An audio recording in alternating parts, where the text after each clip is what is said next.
Bagian dalam berangkas dibagi menjadi bagian atas dan bagian bawah.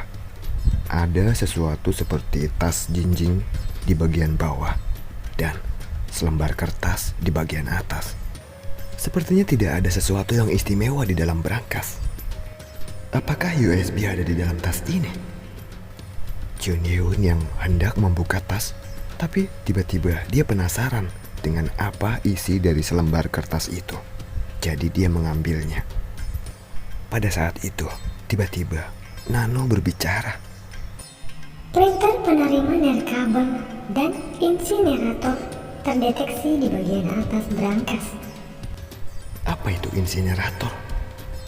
Ketika berangkas dibuka dengan paksa, maka itu akan berubah menjadi pancaran api dan isinya secara otomatis akan terbakar. Ternyata berangkas tidak hanya memiliki alarm darurat. Jika itu dibuka dengan paksa, maka semua yang ada di dalamnya akan hancur. Berangkas memiliki jebakan level 1. Lalu, apa itu printer penerima, Nano? Itu adalah perangkat yang akan menerima sinyal dari luar dan mencetaknya secara otomatis. Lalu, bisakah kau melacaknya? Ini menggunakan teknologi nirkabel jarak pendek, sehingga hanya dapat dilacak saat printer beroperasi, karena merupakan metode yang mengirim dan menerima sinyal dalam jarak 2 km. Artinya, seseorang yang dekat dengan perusahaan atau berada di dalam gedung dapat mengirimkan sinyal. Jun Yeon menggigit lidahnya. Ternyata di zaman ini, mencoba untuk tidak dilacak itu sama sekali tidak mudah. Untuk dapat melacak seseorang yang memberi sinyal pada printer, dia harus menggunakan printer terlebih dahulu. Dia berpikir, dia harus menunggu sampai Nano menemukan solusi. Saya akan mencetak data dari perangkat sinyal nirkabel yang terdaftar dalam printer, dan sinyal radionya dapat dideteksi jika orang tersebut berada dalam jarak 2 km. Jadi, dalam segi teknologi, mesin Nano generasi ke-7 mengalahkan teknologi zaman saat ini. Mencetak data tidak memakan waktu lama bagi Nano. Jun Yeon mengeluarkan kertas itu dan melihatnya. Dia penasaran informasi apa yang ada di sana. Tetapi ada 4 hal yang tampak seperti instruksi dari kertas, seperti hasil dari penyelidikan yang diminta. Lalu ada juga tentang mata-mata yang sudah mencapai kemungkinan 80%. Lalu tim ke-7 yang harus segera disingkirkan. Ada juga perintah untuk segera mengurus pemimpin tim ketiga dari regu kejahatan kekerasan, Moyong Lim Yong. Dari tanggal 23 sampai 24 Februari, peringatan gerbang 26 dijadwalkan. Pastikan untuk menghancurkan data internal rahasia. Meninjau laporan operasi pembunuhan direktur eksekutif perusahaan Yeon yang dibawa ke tingkat atas. Pembayaran jatuh tempo sebelum peringatan gerbang ke-26. Lalu di bagian paling bawah kertas itu ada logo Blade 6 dengan segelnya. Sekarang hal-hal yang cukup rahasia terungkap. Bayangan konglomerat pro-sosial terekspos dari pembunuhan hingga penculikan dan mata-mata. Jadi seperti ini pergerakan kalian ya. Jun Yeon tersenyum. Blade 6 masih sama saja dengan versi sebelumnya. Mereka belum berubah. Mereka hanya mengenakan topeng seperti kelompok yang baik-baik. Tapi mereka tidak bertindak di luar karakternya. Sepertinya aku punya rencana yang bagus untuk mereka. Jika seluruh isi kertas itu dipublikasikan dan diketahui oleh seluruh dunia, maka Blade 6, termasuk Six Road Toys, akan rusak parah. Jun Yeon melipat kertas itu dan memasukkannya ke dalam lengan bajunya. Dia memeriksa berangkas lagi. tetapi tidak ada informasi langsung tentang Blade Six di sana. Lalu Chun Yewon memeriksa bagian bawah berangkas. Ternyata di sana ada satu lagi sistem keamanan masih terkunci, dan di sana diperlukan sidik jari. Tanpa pikir panjang, Chun Yewon mengulurkan tangannya dan lengan kanan Yun Mumpiung yang terpotong, yang tergeletak di lantai, segera tertarik ke tangan Chun Yewon. Dia meletakkan ibu jari dari lengan yang terputus pada pemindai itu. Gembok pada tas itu segera terbuka. Chun Yewon mengerutkan kening. Dia berharap isi di dalamnya adalah USB, tetapi ada hal-hal tak terduga lagi di dalamnya. Apa ini? Chun Yewon mengambil salah satu item. Itu berbentuk jarum suntik seukuran telapak tangan, terbuat dari logam perak dan kaca tebal. Cairan di dalam suntikan itu berwarna biru. Nano, coba pindah ini. Di sana ada 2 jarum suntik yang tersisa. Awalnya ada total 10 slot, tetapi ada 8 slot yang sudah kosong. Aktivasi pemindai. Cahaya merah memancar dari telapak tangan kanan Chun Yewon yang memegang jarum suntik. Ketika pemindaian selesai, mata Chun Yewon sedikit bergetar saat augmented reality terbuka. Ada 1000 benda di dalam cairan itu. Ini adalah bom nano. Mereka telah diperbesar sehingga pengguna dapat melihat. Bom nano. Ternyata isi dalam suntikan itu adalah bola-bola kecil yang tak terlihat yang tercampur di dalam cairan. Itu disebut bom nano. Chun Yewon lalu mempertanyakan lagi. Nano, apakah mesin nano sepertimu sudah dikembangkan di zaman ini? Meskipun nanoteknologi medis sudah umum, dibutuhkan 200 tahun pengembangan teknologi lagi untuk mengamankan nanoteknologi yang dikembangkan dengan automatic intelligence. Nanoteknologi sudah dimulai pada tahun 2015 dan perlahan-lahan mencapai tingkat pembuatan perangkat sederhana. Tapi tentu saja, bahkan jika mereka kurang dibandingkan dengan nano, bom nano sudah termasuk teknologi yang paling canggih di zaman ini. Chun Yewon mematikan augmented reality dan melihat jarum suntik. Di dekat logam jarum suntik ada sebuah cincin merah dan ukiran kecil huruf Inggris tertulis MS ada di sana. Simbol apa ini? Ternyata ada juga tulisan MS terukir di sisi pojok di dalam casing juga. Mungkin itu adalah inisial logo perusahaan yang membuat bom nano. Nano, pindai ini juga. Atas permintaan Chun Yewon, Nano memindainya. Kode sinyal yang memicu bom nano terdaftar di sana. Tujuan terungkap, sebuah tombol yang meledakkan bom. Setengah dari terminal adalah sebuah monitor dan 10 tombol kecil berwarna mencolok yang sedikit timbul. Tiba-tiba lingkaran merah muncul dalam monitor di terminal. Di sana tertuliskan, apakah Anda ingin meluncurkan bom nano? Ya atau tidak? Indikator layar sentuh muncul. Indikator menunjuk ke arah tombol Y untuk meledakkan bom.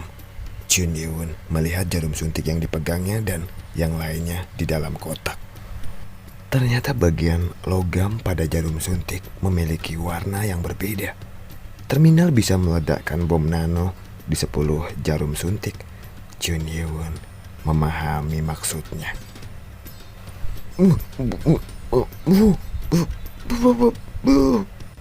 Tiba-tiba Chun Yewon mendengar suara Yun Mumpiung seperti sedang berteriak-teriak. Ketika Chun Yewon menoleh, wajah Yun Mumpiung basah oleh keringat dan dia mengedipkan mata ke arah arloji. Chun Yewon lalu melirik ke arah arlojinya. Dia mengerti mengapa Yun Mumpiung bertingkah seperti ini. Hampir aku lupa. Waktumu tinggal 1 menit lagi ya. Setelah 1 menit, maka akan ada 15 menit sebelum racun one time mulai menyebar. Yun Mompyong panik. Jika penawarnya tidak dia dapatkan dalam waktu 15 menit, maka dia akan mati.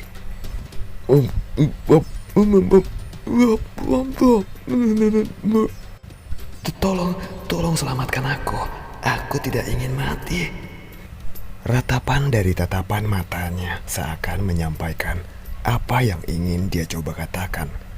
Jun Yeun menatapnya dan kemudian mendekat. Yun Mompyong terkejut. Ini adalah saat dimana Jun Yeun akan memutuskan apakah Yun Mompyong akan hidup atau mati. Titik darahnya yang tersegel dilepaskan dan Yun Mompyong bisa bergerak lagi. Jun Yeun memberikan sesuatu dengan ekspresi bingung. Smartphone yang tadi dia ambil. Cepat hubungi mereka dan suruh mereka membawa penawarnya. Yun Mompyong malah kebingungan. Lalu Jun Yeun bertanya, "Hei, mengapa kau bengong? Apakah kau benar-benar ingin mati?" Tidak. Yun Mompyong segera menghubungi seseorang yang membawa penawarnya. "Cepat, angkat teleponnya. Angkat teleponku." Yun Mompyong menggigit bibirnya. Nada sambung berlangsung terlalu lama. Sekitar 10 kali panggilan terdengar seseorang mengangkat telepon. "Iya, Pak Direktur, dengan Ho Jung di sini. Ada apa?" Wajah Yun Mompyong menjadi cerah mendengar suaranya.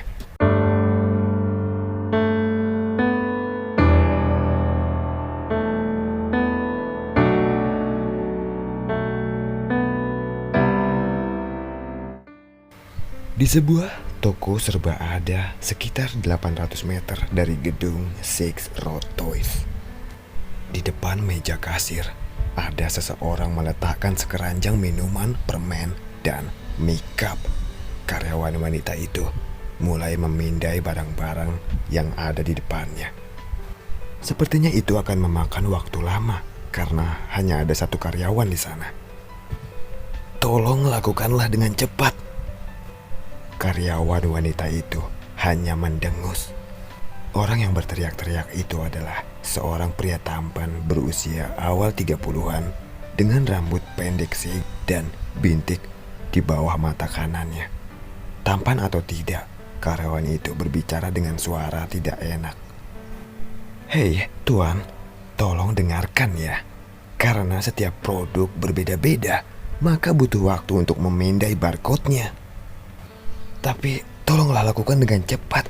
Aku harus bergegas." Orang itu menunjuk ke belakang di mana ada seorang lelaki paruh baya mengenakan mantel abu-abu dan kacamata hitam sedang berdiri. Mungkin karena orang itu merasakan tatapan dari wanita karyawan toko, dia menggelengkan kepalanya dan pergi ke rak tempat buku-buku disimpan dan melihat-lihat majalah. Sini, biar aku saja yang memasukkan barang-barang itu ke dalam tas." Iya. Karyawan wanita itu menyerahkan 5 kantong kertas kresek kepada pemuda itu. Lalu pemuda itu mengambil kantong kertas itu.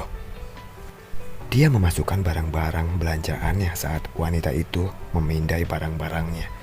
Secari kertas seukuran telapak tangannya diterima oleh orang itu. Huruf-huruf kecil tertulis di atasnya. "Permohonan untuk membatalkan misi tidak diizinkan. Kepada tim dukungan teknis, lakukanlah yang terbaik." Pemuda itu mengerutkan kening yang dibacanya itu. Karena kesal, dia meremas kertas itu dan membuangnya di atas meja. Ketika satu tas selesai, pemuda itu mengeluarkan kantong kertas lain untuk memasukkan minuman. Lalu datang lagi pesan berikutnya. Menambahkan misi baru, selidiki profil berikut. Apa-apaan ini? Misi tambahan? Pemuda itu tambah jengkel. Ini adalah ketiga kalinya dia meminta misi untuk dibatalkan. Tetapi mereka malah mengabaikannya. Malah mereka memberikannya perintah baru. Pemuda itu meremas lagi kertasnya dan dia melirik ke belakang. Orang yang sedang melihat-lihat majalah terus-menerus menatapnya. Dia sedang diawasi. Jadi dia bertingkah seolah-olah semuanya baik-baik saja dan tidak ada yang terjadi. Tapi sebenarnya dia sangat jengkel. Tapi yang bisa dia lakukan hanyalah memaki dalam hati. Setelah membuang kertas itu, dia memasukkan kue ke dalam tas berikutnya dan kemudian mengeluarkan foto yang ada di dalamnya. Di sana terlihat foto seorang pria dengan rambut panjang dan mengenakan pakaian kuno. Apakah ini drama sejarah? Di tengah-tengah foto tertulis nama orang tersebut. Apa aku harus menyelidiki tentang orang ini? Hah? Pemuda itu melihat foto, mengingatnya, dan menggulungnya ke bawah meja. Dalam 3 menit pemindaian, semua informasi telah dia terima. Totalnya 43.520 won, Tuan. Baik, akan saya bayar. Dia membeli banyak untuk menghabiskan waktu, tapi sepertinya dia membeli terlalu banyak. Dia lalu menggunakan sidik jarinya untuk membuka kunci pada smartphone-nya dan menggunakan pembayaran elektronik untuk menyelesaikan pembayaran atas kata-kata nominal karyawan tersebut. Pembayaran selesai. Pria muda itu keluar dari toko dengan 4 tas di tangannya.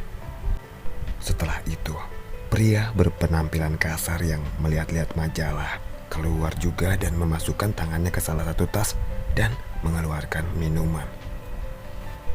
Kenapa lama sekali? Aku membeli terlalu banyak. Pemuda itu menjawab sambil tersenyum. Lalu orang itu menepuk dahi pemuda itu dan memperingatkan. Gum Jongso, aku telah memperingatkanmu untuk tidak melakukan sesuatu yang mencurigakan. Jangan lupa, aku memperhatikan setiap gerakanmu. Pemuda itu bernama Gum Jongso terlihat tegang. Dia kesal dengan peringatan dari orang itu, tetapi memutuskan untuk menahannya. Jika aku melihat sesuatu yang sedikit mencurigakan, maka kau tahu apa yang akan terjadi, kan? Benda di tubuhmu akan meledak. Orang itu memberi isyarat seolah-olah ada sesuatu yang akan meledak. Wajah Gum Jongso menjadi muram. Brengsek, seharusnya aku tidak mengambil misi ini. Lalu tiba-tiba smartphone orang itu menyala. Orang itu mengangkat teleponnya. Iya, Pak Direktur, ini dengan Ho Jung. Dia mendengar pembicaraan dalam telepon dan tiba-tiba ekspresinya menjadi muram. Baik, Pak Direktur, aku akan segera membawanya. Dia menutup telepon. Apakah ada sesuatu yang terjadi? Oh, tidak. Aku hanya heran mengapa Pak Direktur mengatakan hal seperti itu. Biasanya sang direktur berbicara dengan nada tenang, tapi sekarang sepertinya dia sedang terburu-buru. Apakah pegawai baru yang akan direkrut itu cukup kuat? Gum Jongso tahu bagaimana proses bergabung dalam Six Road Toys. Hal-hal kotor yang dilakukan direktur, dia juga mengetahuinya. Terlepas dari kata-kata Gum Jongso, Ho Jung masih merasa ada yang tidak beres. Karena kita tidak tahu apa yang terjadi di sana. Ayo cepat, ikuti aku. Iya, tapi tidak usah menyeret seperti ini. Mereka berdua berlari menuju mobil.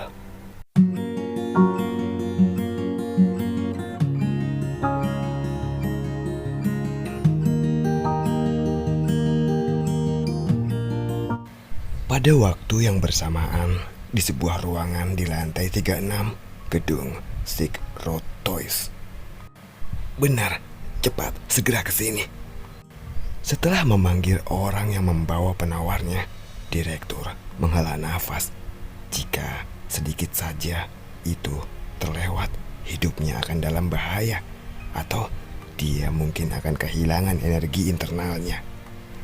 Tapi mengapa dia melakukan ini?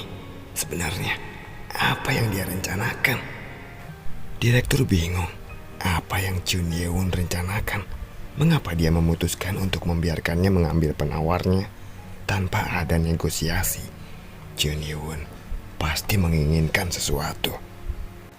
Direktur benar-benar merasa ada yang janggal. Tidak mungkin orang selicik Jun Ye-won akan membiarkannya lolos begitu saja. Tuan, aku akan memberikanmu apapun yang kau minta. Aku bersyukur Anda mengizinkanku untuk mendapatkan penawarnya. Senior, jika ada yang ingin Anda inginkan, tolong katakan. Tiba-tiba, sesuatu tersedot ke tangan Jun Ye-won. Saat itulah sesuatu terjadi. Jun Ye-won menyuntikkan sesuatu ke leher Yun Mung-pyong. Mengalami hal itu, mata Yun Mung-pyong melebar. Dia tahu cairan biru di dalam suntikan itu adalah bom nano. Meskipun dia berteriak dan meronta, tapi cairan itu sudah masuk ke dalam tubuhnya. Ini adalah waktu yang lebih putus asa daripada ketika racun one time ada di tubuhnya. Jun Ye-won tersenyum. Mulai sekarang kau milikku. Warna ini. Yun Mung-pyong tidak bisa melanjutkan kata-katanya. Dia melihat terminal yang dapat mengendalikan bom berada di tangan Jun Ye-won. Sambil tersenyum, Jun Ye-won mengulurkan tangan ke casing bom nano. Jarum suntik yang tersisa tersedot ke tangan kanannya. Sambil menatap ke langit-langit, Jun Ye-won bertanya, apakah Presiden Six Road Toys ada di atas sana?